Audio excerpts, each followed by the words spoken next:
ఇదివరకు మన అణుశాస్త్రవేత్తల ఈ కిడ్నాప్లు లేకపోతే హత్యలు ప్రమాదాలు అవి అమెరికా రష్యా దేశాలు నడిపినటువంటి కుట్ర అన్నటువంటిది అర్థమవుతున్నటువంటి అంశమే. ఏకంగా ప్రధానమంత్రి లాల్ బహదూర్ శాస్త్రిని చంపేశారు వాళ్ళు భారతదేశపు ఎదుగుదలను నిరోధించడం కోసం, భారతదేశ భవిష్యత్తుని అడ్డుకోవడం కోసం అని చెప్పేసి. అప్పుడు కోల్పోయినటువంటిది ఇంకా మనం పికప్ చేసుకునే ప్రయత్నం చేస్తున్నాం. ఇప్పుడు సైన్యాన్ని టార్గెట్ చేస్తున్నారు. సైన్యం మీద హనీ ట్రాప్లు విశాఖపట్నంలో చూసాం, హైదరాబాద్లో చూసాం, అనేక ప్రదేశాల్లో చూస్తున్నాం. సోషల్ మీడియాను అడ్డుపెట్టి హనీ ట్రాప్లు చేయడం అన్నటువంటి.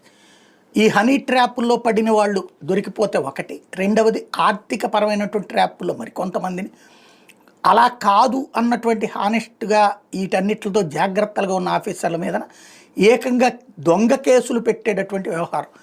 వీటి మీద ప్రభుత్వం సీరియస్గా దృష్టి సారించకపోతే సైన్యం డిమోరలైజ్ అయ్యి